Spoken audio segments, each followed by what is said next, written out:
I'm Connor Holland, and I'm currently an iOS developer at Vanguard. Um, and I'm 26. I actually graduated back in 2020, where, as we all know, the pandemic was starting to happen, and the job market wasn't super great. And I actually got a degree in finance, but kind of realized that that's not kind of where I wanted to go towards as far as a career choice. And so right after graduation, I just started jumping into some boot camps and found a strong passion for software engineering. And so that kind of inspired me to dive a little bit deeper. And so I know, like, going from a non-computer science degree into like a software engineering role, I would need to have a little bit more of a foundation as far as the basic concepts, as far as algorithms. And so I was just kind of looking around and saw Andy's website, and they mentioned a mentorship, and I personally do better with structure. And so I think having someone there to ask clarifying questions was super helpful. And so, just kind of found them on the whim, but turned out to be a great opportunity to learn and grow as a developer. Like, I was able to connect with them pretty easily. They seemed super smart in their expertise in the as far as like algorithms and things like that. And so, no, I found being able to connect with them pretty easily, and I found them to be very enjoyable to kind of get to know and spend time with. If I remember correctly, I was again kind of looking around online for kind of ways to kind of grow my expertise in algorithms, and I saw that they had a mentorship program, or they were just starting it. And I think, if I remember correctly, I was one of the very first few people to join that program. And so it was kind of a test run for them, as well as I thought it would have been a good opportunity for me to join. And so, I think, if I remember correctly, we started off emailing, and then, just started scheduling mentorship programs, and we just hopped on a Google meeting call and kind of kicked off from there. I had some problems that I needed to do, and then I could come into the call with any questions regarding any of those core concepts that I was learning at the time through their videos. So I think overall it was really well put together as far as the structure. Having some pre-work to do before calls, which was really nice to have. I've been programming for a while before this mentorship, but I think, like, kind of diving deeper, because especially not being a computer science background, I think diving deeper into the more fundamental concepts, I think that might have been the most challenging at that start, when you're given like a problem, or if you're doing lead code problems. Kind of recognizing, okay, like which approach do I need to take, things like that. So I think conceptually the approaches make sense to me. It's more recognizing inside the problem itself, kind of like which approach would be the best to take to solve it. I think the biggest one that I've always kind of struggled with was like something like dynamic programming. That's always been a tricky one. But I think also other concepts like breadth first search, depth first search, traversing trees, things like that. I think some of those, especially, like I said, dynamic programming was probably the most trickiest one for me to kind of wrap my head around. But I think just all the fundamental concepts as far as approaches go. But no, like I said, I think the program was really put together. I think the videos that Andy put together explaining like the core concepts and kind of the problems that went along with those concepts, I think made it very clear and made it really easy to learn those. So I think overall the process wasn't too challenging as far as like being able to learn it.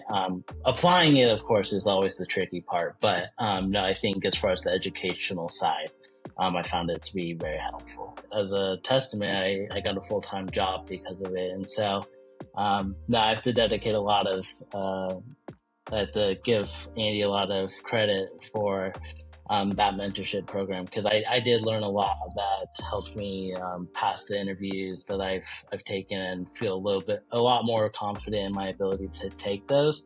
And so ultimately, the end result was getting a full-time job, which I really enjoy now.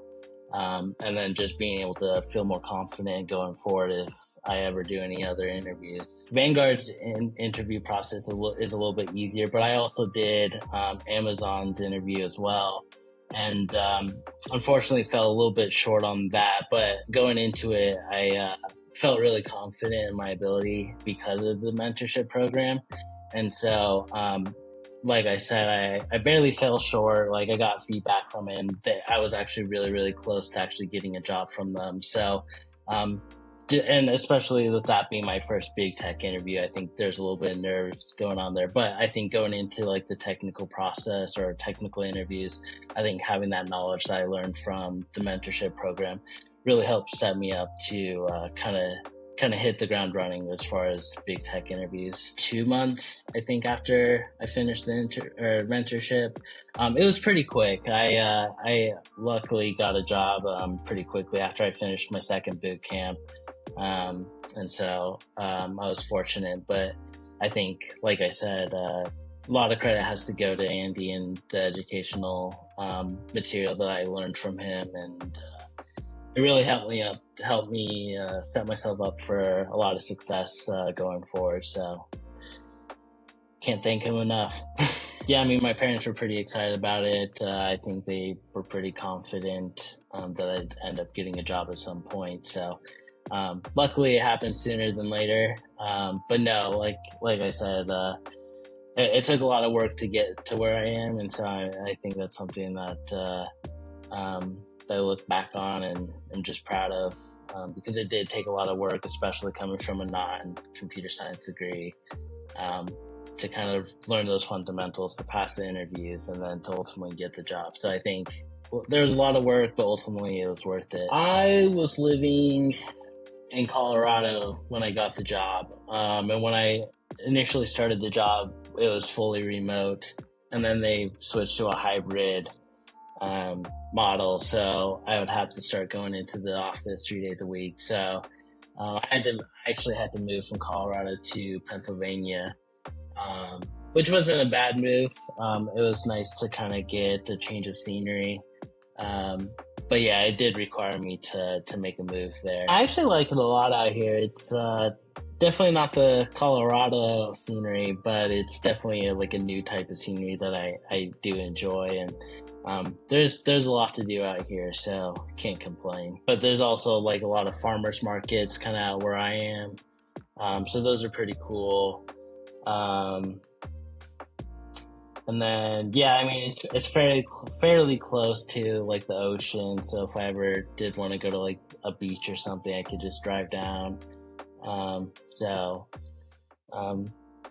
Yeah, I mean a lot to do out here, so it's been a good experience overall. Don't really have a whole lot of complaints, but no, it's a job that I really enjoy, and I'm glad I chose this career path for sure. The environment of working with other developers and kind of learning off some of those more experienced devs, I think is something I really enjoy, because I'm always passionate to learn, and so like any opportunity I can find with learning opportunities, I'll take up in a heartbeat. So I think the most exciting part about the job is just being able to learn from other devs and seeing their skills in action. Back then, if I was looking at pre-mentorship Connor, I think my approach to solving problems is a lot different than how I'd approach problem solving now, especially with having that understanding of those computer science concepts and those different types of data structures, and figuring out like, okay, I can use like this and this and this approach. And so I think having all that knowledge underneath my belt, I think is what sets me up from now versus back then, is the way I approach problem solving with all that knowledge. Even outside of like computer science and lead code problems, I think it definitely changed the way I approach just everyday problems, as far as critical thinking. And so I would say that's probably the biggest thing that's changed. I'm pretty content to where I'm at, and it's definitely a company that I see myself working at for a couple more years.